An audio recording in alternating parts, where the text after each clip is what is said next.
Today's episode of Beyond the Mask is presented by the insurance specialists at Bright Think Wealth Strategies. Find the disability insurance coverage that fits you best right now.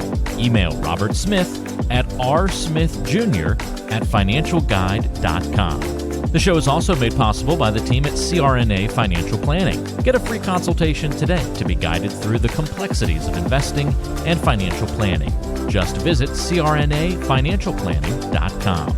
We'd also like to thank Helping Hands and OSA EMR for their support of the show. And don't forget, listening to our podcast can earn you Class B credits. For more information on how you can submit them, check out the CE Credit tab on our website, beyondthemaskpodcast.com. Welcome to Beyond the Mask, Innovation and Opportunities for CRNAs, with Jeremy Stanley and Sharon Pierce. We know you spend your day caring for your patient's best interests. On our show, we want to care for you. Join us as we leave the operating room and learn the latest in the CRNA industry. Beyond the Mask starts in 10, 9, 8, 7.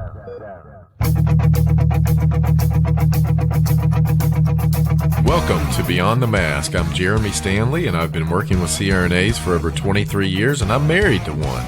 And my co-host is Sharon Pierce. Sharon's a practicing CRNA for over 20 years, a past president of the ANA, the NCANA, and she's held many other leadership roles. As usual, our goal with every episode is to educate and enlighten CRNAs, and I think our topic today is definitely going to do that. And Sharon, what time is it? It's time to wake up, Jeremy. I think it is. Well, hello, Miss Sharon. How are you this evening? I'm good. How are you after your trip to Costa Rica? I'm doing well. You know, we were gone for a couple weeks and took the whole family down there, and it was beautiful. We had a great time, and you know, now I come back and COVID is running rampant again. They're canceling the ANA meeting. And oh my gosh, I'm so upset that the Austin meeting has been canceled. I mean, I absolutely understand why it was, but I am missing my CRNA friends. Actually, I just mailed off today the gifts for the Fab Four. You know, we always give each other little gifts at the meeting. Carol Doisher, Jackie Rolls, and Tracy Castleman, and I mailed their gifts off today. Where's my gift? You didn't get me one. I don't get you anything, but actually, since this will air after they get their gifts, they are so cute. I had these coffee cups made, and it's the four of us sitting there. I could have our hair color and our names put on it, and it says, "We'll be best friends forever, and even when we forget who each other is, we'll be best friends again," or something like that. It was just super, super cute. So I'm glad you didn't get me one of those then. Well, I know, but you're so young that I'll forget you before you forget me. Yeah, maybe. I don't know. You got pretty good genes. So. Well, I'm excited for our guest tonight, Rhianna Ferriel. Did I say that right? Yes. Okay. Rhianna Ferriel. Rhianna. Okay. See, I always screw up Ferriel, people's like names. Ariel. Yeah. See, I got that right, Sharon. Mm-hmm. That's right. Look, it's not like the dog. You remember the dog? The dog. What are you talking about? Air Maze. Oh, oh my God. Dan Lovenaria, he could not get your dog's name right. Oh my goodness. Well, Rhianna, you're from Charleston, or is that just where you moved to? Yes, I've been in Charleston, West Virginia since 2017. I came here for CRNA school, and then I really liked the hospital, and they offered me a job. So we stayed, and my husband started a business here while I was in school. But I'm originally from Charlottesville, Virginia. I worked at University of Virginia before I came. Oh, okay. Oh, my goodness. So who was your program director where you went to school? Nancy Tierney. Yes. And Nancy just retired. Yes. So Megan Orfanos is the new program director here. And she was one of the staff CRNAs where I actually work at now. So excited for her. And two more of the CRNAs where I work moved into assistant director and teaching positions. Oh, how exciting. I've been to Charleston, West Virginia, and I speak at the West Virginia State meeting every year. I think I've spoken at their meeting for about 15 years straight. I would have thought they'd be sick of me by now. But y'all's Capitol is stunning. Your Capitol building, the dome is gold plated. It's gorgeous. Yes. Gorgeous. It's very cool. And I live just a couple blocks from it downtown, and we can see it from the hospital. So it's really neat. Oh my goodness. And Mike Frame is up there, and he was president of West Virginia whenever I think I was national president. Good God, I've been president of everything at one point or another. So it was national president, but he's awesome. And he lives in Charleston. He was one of my professors when I was in the program. And so he recently moved. He works at WVU now in their new program. He went there to help start it up and do the first year, but he used to teach at my program that I graduated from. Really good guy. So tell us a little bit about you, Rhianna. We've been trying to catch up with you for quite some time. So tell us a little bit about yourself, besides that you live in West Virginia. Okay. So my name is Rhianna. I have been a nurse since 2014 when I was 24, and I figured out I wanted to be a CRNA during nursing school, but I also wanted to be a travel nurse. That's kind of why I went into nursing. So I did travel nursing for 2 years and then applied to CRNA school and ended up stopped travel nursing to go to school. I've been a CRNA for just about 1 year practicing. I have been married to my husband since 2013, but we've been together since 2008. And we have a little 12-year-old dog and a 2.5-year-old daughter who we just adopted this past Monday. Wow. We adopted her from foster care. She's actually been with us since she was a baby. And I'm not sure where we're going to end up, but right now we're planted in Charleston, West Virginia, which has been good. And we're pretty involved on social media, both of us in kind of different areas. So it's been fun getting to meet a lot of people, and I'm excited to be on your podcast. Yeah, and Rhianna, that's what we're gonna be talking about today: social media and anesthesia. And obviously, I did a little bit of homework on you and checked out some of your social media channels and watched a little bit on YouTube. And of course, you do talk a little bit about finances, so I hope we can hit on that tonight as well. Yeah, that would be awesome. My husband's a huge finance guy, and so we do financial freedom, basically. Mentorship or coaching. We have a group for it. And so that's a big thing that we're into. Awesome. Well, I'm looking forward to that. I saw one of the pictures you posted, a millionaire before 30. Yes, that was one of our huge goals when we were in our 20s. We've been working towards it for a long time, and we reached it a couple of years ago, but before we were 30. So we wanted to share that kind of to inspire others. That's awesome. There you go, Jeremy. This is right up your alley. I'm sure you're going to is. have lots of questions for her shortly. So tell us about the importance of social media and the influence that social media can have, because you have certainly used it to your advantage. Social media, I think, is one of the strongest, most powerful tools you can have this day and age in business, and just for promoting yourself or promoting a profession such as anesthesia or CRNAs. So everybody's basically on social media. Advertising has moved to a social media model in a lot of ways because less people are watching TV. People watch Netflix now, and not as much cable TV with commercials. And people don't listen to the radio as much because they listen to the direct radio and satellite radio and things like that. Anyway, so everything's kind of went in the direction of social media, especially for the younger generation. That's all they know. My brother, for example, is 18 and he uses social media for everything, even to meet people. So I think it's important to use social media to help educate the public on CRNAs and what they are, because going back, a lot of people don't understand completely what we do, and they don't even know sometimes what we are when we tell them that we're a CRNA. So I think that social media is changing the narrative. And also, I've had a lot of high schoolers and younger people reach out to me that have seen that I'm a CRNA because they follow me and they want to follow that path. When I was in high school, I had no idea what a CRNA was, and I didn't find out what it was till I was working in the OR during a nursing clinical. So if I would have known about it back then, it would have been amazing. I would have been way more ahead than I was. I just think no matter what your business is or what you're doing, you can use social media to your advantage to promote yourself and expand your reach. So, Rhianna, you didn't you didn't know anything about a CRNA until that point, and then you decided to go back to anesthesia school. How long was that period? So I didn't know what CRNAs were until I was shadowing in the OR as a nursing student. And I got there really early, and it was actually an anesthesiologist. And he said, "Oh, why don't you come with me for the day because no one else is here yet?" And I loved what he did. I thought it was the coolest thing. He let me do so much stuff to help that I thought was very awesome. And then at the end of the day, he told me, "Well, you should go to CRNA school if you love this." And he said, this is what CRNAs do as well. And so then I started researching it, and that's how I figured out what it was. So that was in 2013. I went into CRNA school in 2017, and I graduated in 2020.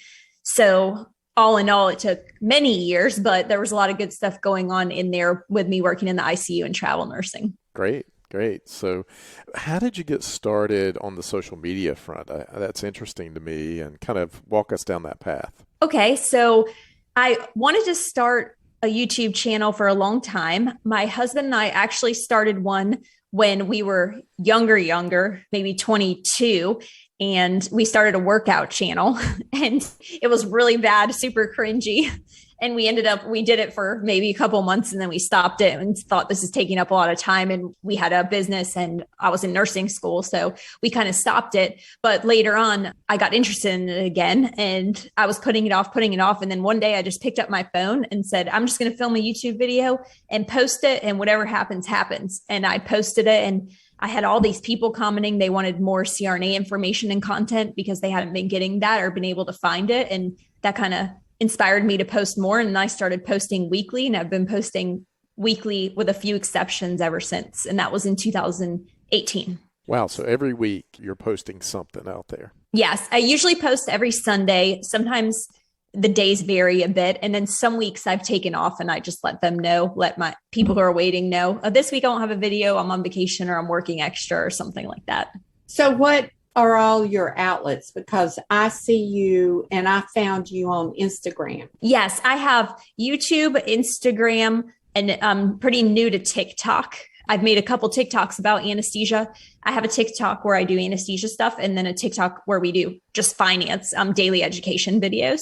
So my YouTube is my big platform. I have over 40,000 subscribers on YouTube, but then I have almost 15,000 followers on Instagram, and then on 15,000 on TikTok. So I need to get more into TikTok, but it's kind of a learning process because it's a very trendy app. So you have to learn the trends, and I'm not really good at that. Sounds like you're so pretty how good long at it.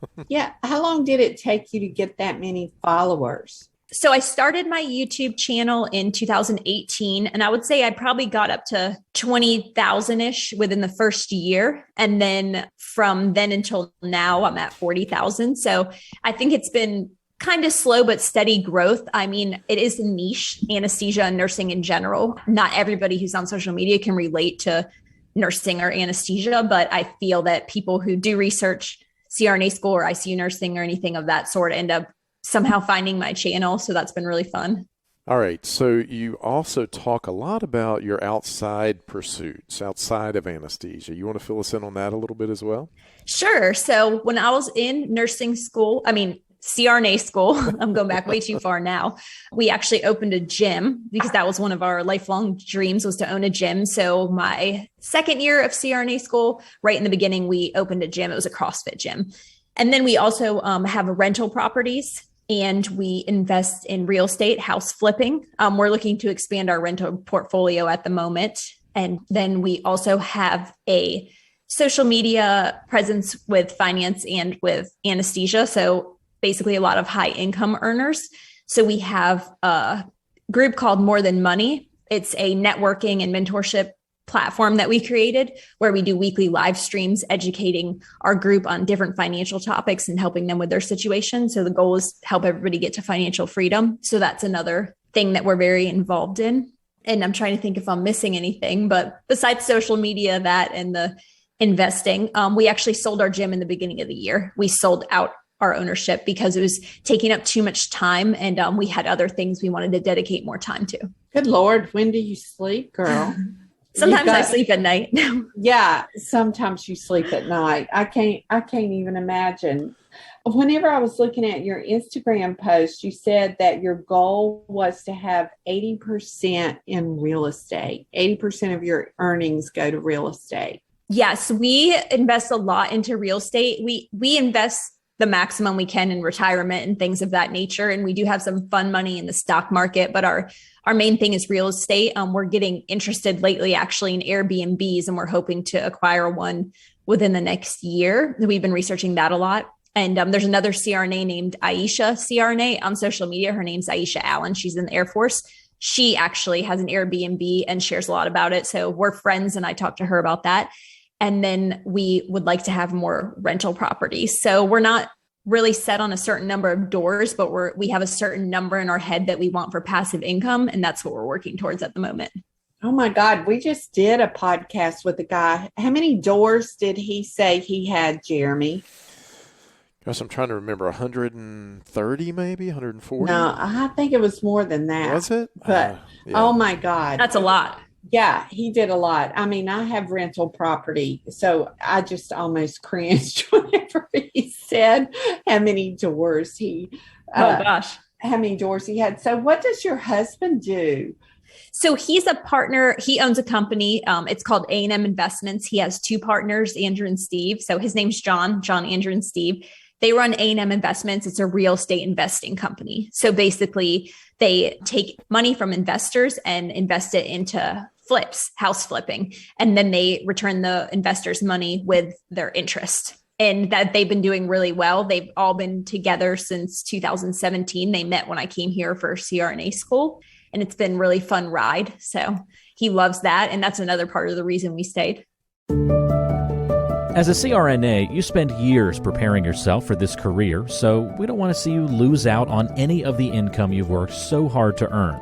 The best way to protect yourself and give you the confidence that a major life event won't disrupt your financial future is through disability insurance. We've known disability income specialist Robert Smith for many years and have seen the work he's done with nearly 2,000 CRNAs over multiple decades. He can help identify any gaps in your existing coverage and fill those gaps by finding the best value on a policy. Contact Robert and let him know you heard about him on our podcast. Send him an email at rsmithjr@financialguide.com. That's rsmithjr@financialguide.com. Or call him at 504-394-6557. Protect your greatest asset as a CRNA, yourself and your ability to earn a living by adding disability insurance to your financial plan. So let's talk about this goal of becoming a millionaire. We'll get into the financial part of it because, obviously that interests me a lot. So your goal was to be a millionaire by 30. How old are you now, if you don't mind me asking? I'm 31 now. 31 now. Okay. Sharon always gets offended when I ask her. So, I don't care. I'm 31. My husband's 34. Okay. Hey, listen, when I was 31, I wasn't offended. But But let's talk a little bit about that. Now, you had this goal. You said the majority of your savings are in real estate investments. You're looking for passive income, which I totally get. So let's kind of talk about that. I mean, you were a nurse. Your husband was obviously working while you were in school and so forth. I did a little bit of homework on you and realized that you said in one of your videos you guys saved 80% of what you made. So you're obviously a saver. I didn't think there were many people that beat me in savings rate, but your savings rate does beat me. And so I'd love to hear a little bit more about it.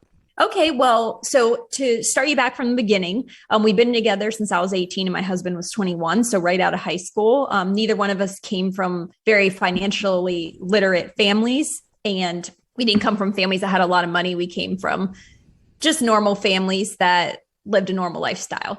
So my husband started a business, a moving company, when he was 21, and that kind of got us started on the path of entrepreneurship and managing your own money. So he started listening to Evan Pagan. I don't know if you know who that is, but it's like, it was a huge speaker back in the day, wants versus needs, that kind of thing. So that's what got us into saving. We were huge savers, and we didn't learn how to invest until about 2015. So from 2008 to 2015, we saved every dollar and was super frugal. And we didn't know what to do with it except for save it. But then we realized if we wanted to reach higher goals, we need to invest it because you can only save so much. Right. And then we got into stock market investing in 2015. And in 2017, we got into real estate investing. So it's been all self-learning. When I was in school, my husband was doing a majority of that for us and kind of just telling me about it and teaching me. He reads books, listens to podcasts, has lunch with people, all that stuff. So he's a big self-learner and I'm a good academic learner. So we're a pretty good team. And ever since we started investing in real estate, that's kind of become our thing. We do still love the stock market and all that, but we like real estate. We feel like you kind of have better control over it. And it's something more brick and mortar that you always have, no matter what happens. Yeah. So this real estate investing side of things, right now, obviously the market's been really hot. I used to own a lot of real estate at one point in time. Actually owned a lot prior to 2008. We owned a lot of Section 8 houses and apartments and stuff, and I had a business with someone else. And luckily we got out in 2007 of that business. And I've still got various rental properties right now. But, what I'm finding in the rental market is it's very tough to find a really good deal. Are you guys seeing that up in West Virginia? And are you spread out other places other than West Virginia? Kind of what's the goal there? We are not spread out right now, but we are willing to spread out with the right people or the right network. We're not against it. But right now we're just local because we self-manage our properties.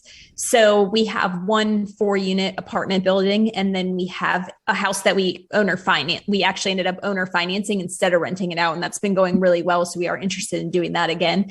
Our rental actually came from auction, so we got an amazing deal on it, and that's kind of made it hard for us to buy another one because we got such a good deal that now when we do numbers and compare it to what we have, we're kind of jaded.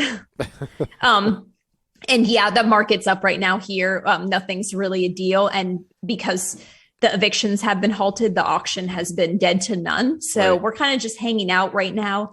And we are obviously still always looking, but we do know that the deal we want probably isn't going to come around until things calm down. So, and I just got another question as I'm kind of thinking in my head. We could probably talk all night about this, but I know you could. But does your husband, does he have his real estate license, or do either one of you do? No, my husband's partner, Andrew, his wife is a realtor, and she also works with them in their company. So she's their main realtor for all the houses they flip, and she has all the MLS access and all the connections. Gotcha. So right now you guys have done more flipping than you really have done the rental side of the market. Exactly. Gotcha. So we still invest in flips very actively. We're invested in them right now. And then, but our goal is we are building up our capital and we will continue to invest in flips, but our goal is to become more consistent and passive. So rental properties would be what we want to do. So when do you want to retire from anesthesia?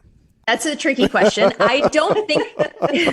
Sorry to put you on the spot like that, but I know. So I could right now. I could stop right now, and we have enough passive income to survive off right now, and my husband's salary. But I love anesthesia, so I don't necessarily have a date in mind that I want to retire from it. But I don't want to work 40 hours a week because I have so many other passions that I'm very invested in that I want to pursue as well. So I say in the next maybe 3 years, I'll probably go even more part-time than I am. I think it was important, at least, especially the first year out of school, that I worked pretty much full-time to get experienced. And even for the next year, I mean, I'm 1 year out of school. I don't know everything and I'm always learning. So I definitely want to get great experience. And it kind of requires a lot of hours to do that. Also, I love my job. I love the hospital I work at and the people I work with and the types of cases I do. So that's a huge plus. I don't ever dread going to work. We want to be more mobile. So that's the point for passive income. We love to travel. And with COVID, obviously that's kind of been stopped. We want our daughter to go to school in a different country at some point. And so my idea with that, not to ramble, is that my husband will be working remotely, which he can do right now. And I'll do volunteer work because we want to live maybe in South America or something for a year. So I'll still be practicing anesthesia, just not as staff here in the US. Gotcha. Never let your license lapse, though, because in our field, trying to get it back is a problem. And there's a CRNA in California who did very well and made $15 million in the stock market and let his license lapse. And then in 2008, when the market went down and he thought he needed to go back to work, and he is a firm believer in never letting your license lapse. So don't do that. That's great advice. I'll keep that in mind. And don't do that. You had to work hard to get that. And let me tell you what, life can turn on a dime. And, you're 31. Jesus, there's a lot of life left and you never know. So don't let that license lapse, because that is like the golden ticket right there. Hard to get back.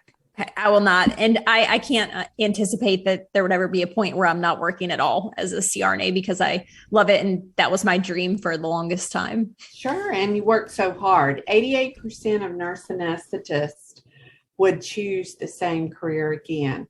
And nobody else, no other profession can boast that. It's a wonderful, wonderful profession. And now I'm going to get off my soapbox and let Jeremy start talking about finances again, because I know this is his jam. Well, Rhianna, I was listening to you, and you're very entrepreneurial minded. Obviously, a CRNA.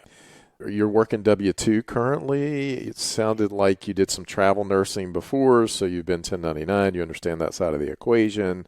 Is that in the cards, or what are you doing these days? I'm working per diem. I signed up per diem right out of school because the hospital I work at does not have a 1099, and that's a result of issues with the compensation department. All of anesthesia wants a 1099 position. So the next best thing for me to choose was per diem, because I value my freedom and flexibility over the security. So that's why I didn't take a W-2 staff position. So I choose my schedule, I get a higher pay rate, and then they pay my malpractice, but I have all my other benefits on my own. I would absolutely have taken a 1099 if they would have accepted it. But at this point, they're not going to offer 1099 to us. If they do in the future, I'll switch to that, because I would like to have the tax benefits that I don't have as a per diem. There you go. And we can talk about that all night. Rhianna, I don't know whether you know, my wife is a CRNA as well, and she does 1099, and she's taken June, July, and August off this year so that, we can travel. We love to travel, and we've got kids. And so I just think it's a wonderful opportunity if you structure it right. And I've even got Sharon into it now. She's heard me talk about it enough. She's even started doing this. So that's awesome. After 30 years. Yeah. Not quite 30. Not quite 30. But, Not quite, but it's closer to 30 than to 20. Let's just put it that way.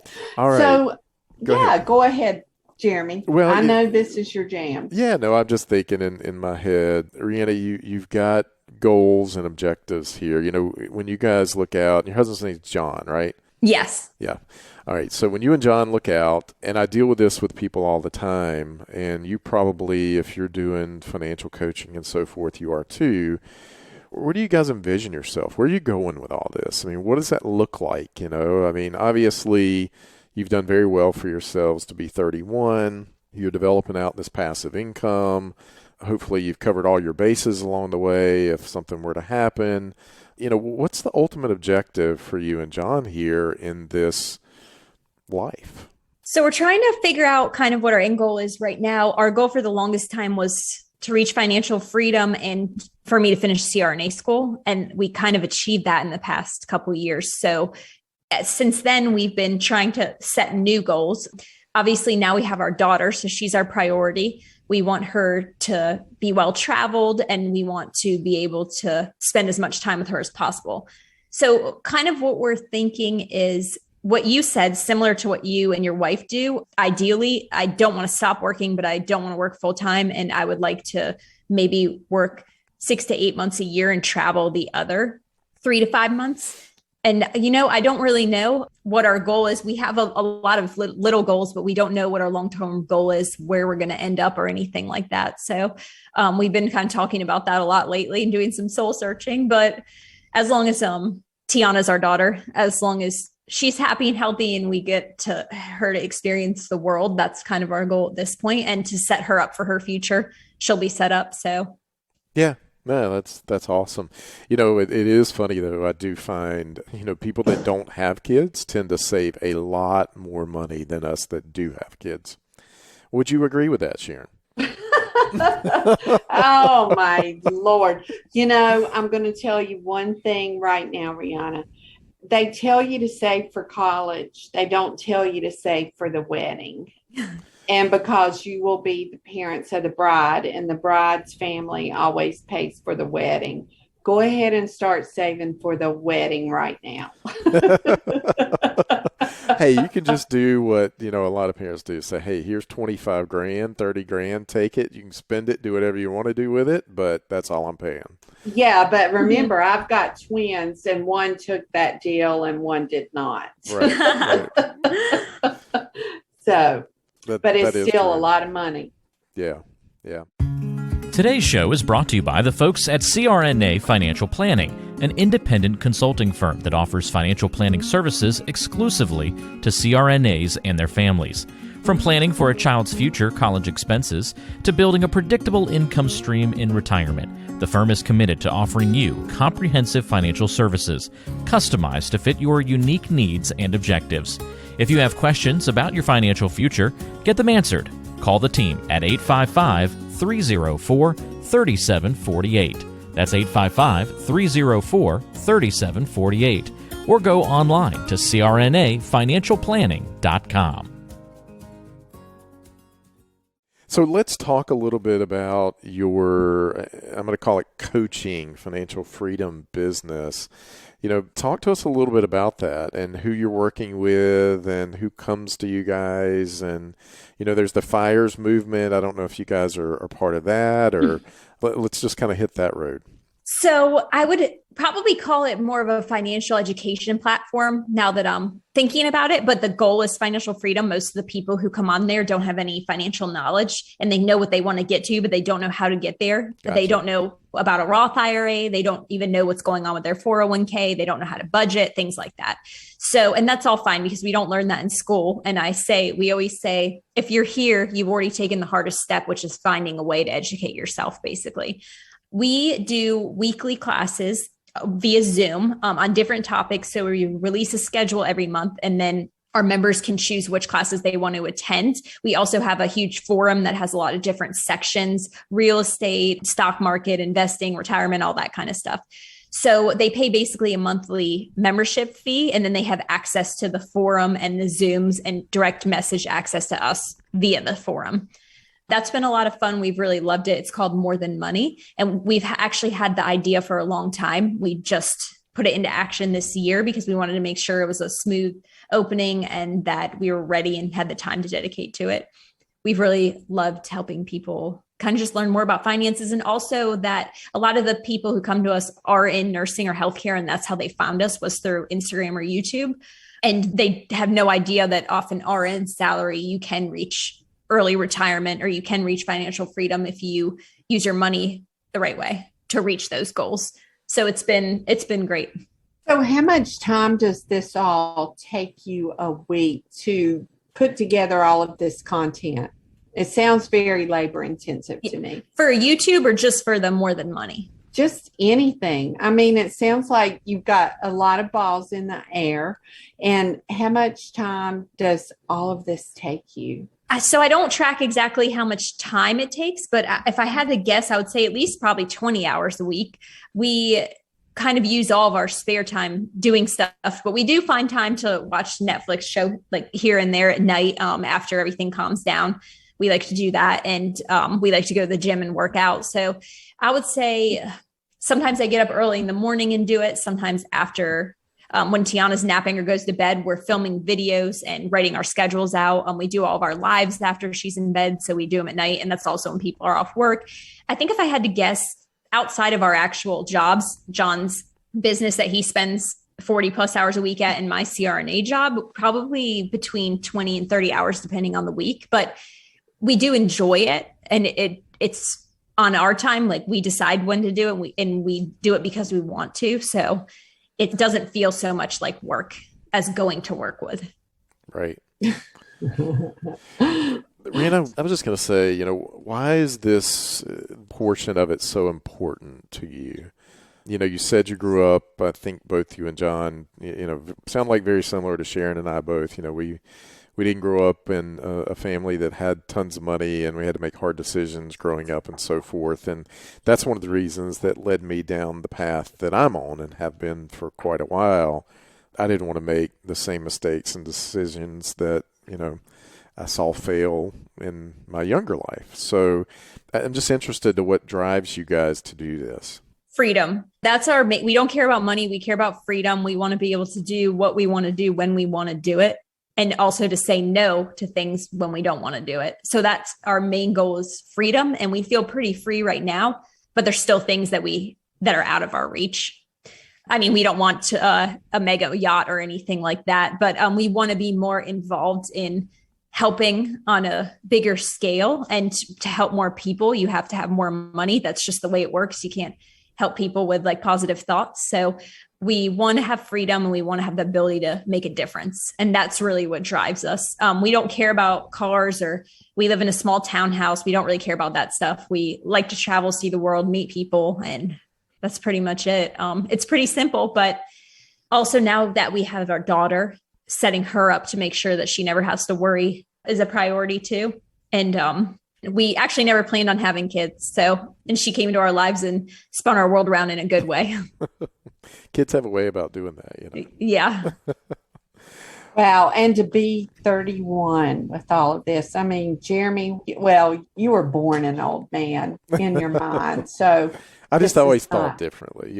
Sharon, yeah. I was the kid that sold candy, at school to make money, and I was always saving money and putting it back. And you were like a Michael Keaton. Yeah. She doesn't even know who Michael Keaton is, but.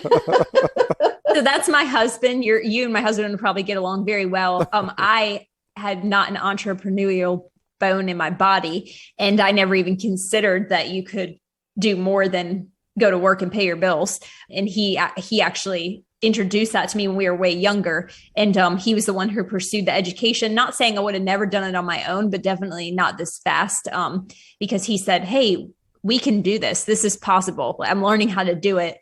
And then I got very interested in it as well, because I thought, well, of course I want to do whatever we want. So he really, starting his business and starting to learn about kind of how to grow and invest was what got our brains rolling. Wow, sounds like we need to interview him too, Jeremy. Of course, we don't have enough tape to tape him once you two get together. So, any concluding thoughts that you would like to share with our audience before we go to the lightning round? I'm going to have to cut you two off because Jeremy could go down this rabbit hole for a very long time. I know that he is absolutely enjoying this. So any last thoughts you would like to share with our listeners? If I was just sharing some last thoughts and maybe some advice, it would just be that no matter what your situation is, you can get yourself into any situation you want to be in. And no matter what your job is, work is a lot nicer when you don't feel like you have to go all the time. So my advice would be to live below your means. If you're an SRNA, push through CRNA school, because it is 1,000,000% worth it. I've never regretted it for a second. It's wonderful. And also to financially educate yourself. Even if you're a high income earner, having a high income does not mean that you will be wealthy if you don't spend your money the way that you need to build wealth. Jeremy, I think she's singing your tune. She is. This is what I preach all the time. It's interesting with CRNAs, it can go, in many different ways. You got CRNAs out there who are extremely smart. And you and I have talked about this before. The smartest people that I know. But unfortunately, you don't get a lot of financial backing and information when you're in high school or middle school or even college, unless you're a business major. And then you only get, the theory side of it. And obviously in nursing school, they're not going to talk about it.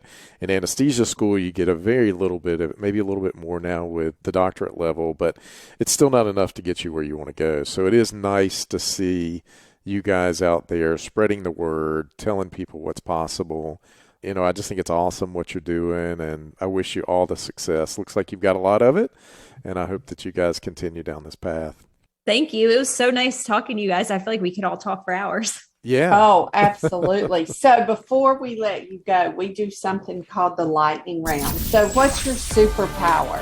I would say my superpower is empathy, but it can also be a weakness because I'm super empathetic, and it can sometimes limit me making decisions that need to be made. All right. What is your favorite word? Okay. My favorite word that I accidentally say is a clean word. Okay. My favorite word that I am trying to stop saying is like, and I tried really hard not to say it in this podcast. And I don't think it's not you my said it favorite. It's really. hard for your I know. generation. It's the new 4-letter word for I your know. generation. I think I'm saying because I'm trying not to say like, and I'm thinking it's okay to be silent for a second. It's my favorite word that I don't want to be my favorite word. Gotcha. Right. So who is your hero? My hero is my daughter, because she's been through so much, and she's just amazing and so happy, and she doesn't even know. I have a feeling she's so happy because of you guys. She's amazing. Well, that's awesome. I see you lighting up as you're just talking about her. But I'm going to ask you one final question. If you could have dinner with someone alive or dead, who would it be? That's a really good question. You've stumped me for a second. I've been thinking about this too, and I really can't come up with a good answer. I think really honestly, this is going to sound like a cliche answer, but if I could have dinner with anybody, it would be my husband and my daughter. Hey. Because they're my favorite people to be around and hang out with. And I was trying to think of some person that's achieved a lot that I would like to have dinner with, but I'd choose them probably. You know what? That's good. That's a good answer. That's a good answer. Well, Rhianna, we want to thank you for being on our show. You've been wonderful. And like Sharon said, I could continue to talk to you and even bring John into this, and we could probably make this a series or something here. But again, we appreciate it. And Sharon, I think that's a wrap. I believe so. Well, we want to thank our listeners for listening to Beyond the Mask with Jeremy Stanley and Sharon Pierce. If you like our show and want to help us grow, what's the best way to help the show grow, Sharon? Oh my gosh, there's so many ways. You can like us, subscribe to us, love us, tell your friends, post it on social media, which of course our guests would say that's the best way. I'm going to leave the love part out of this, I mean, I don't want to get a bunch of emails later on, about the love part of this. Sharon. You're married, I'm married, we're not married to each other, Rhianna's married, so like us, all right? Subscribe to us, listening to us. So, we're in the top 50 medical podcasts, and our goal is to be in the top 10 on our way to number 1. That's right. Until next time. It's a wrap.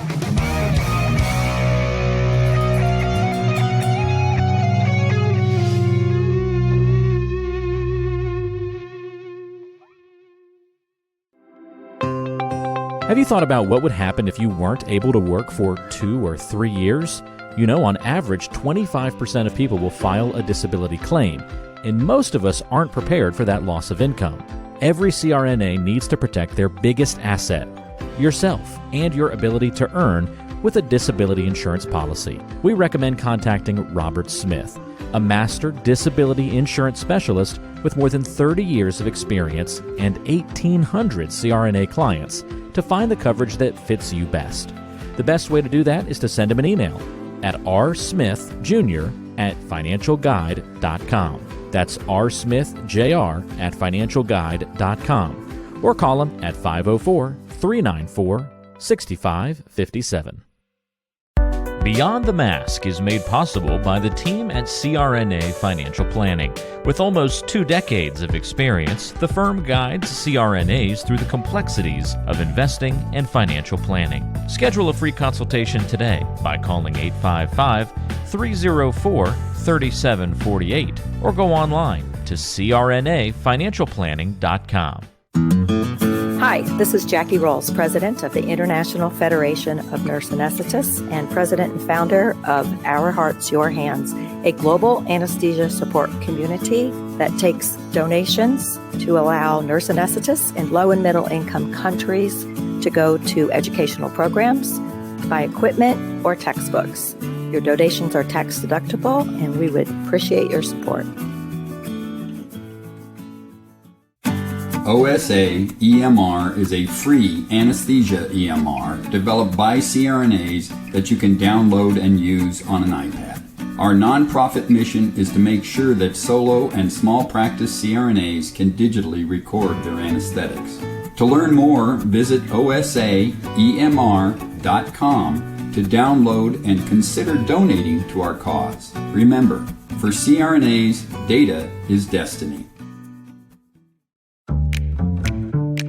Be sure to subscribe to the show on Apple Podcasts, Google Podcasts, Spotify, Stitcher, and anywhere you like to listen to shows. Also be sure to check out BeyondTheMaskPodcast.com. Each episode is posted there with a corresponding blog post, and we timestamp important parts of the episode to help you quickly get to the content you're looking for. Also check out the special series section on the site.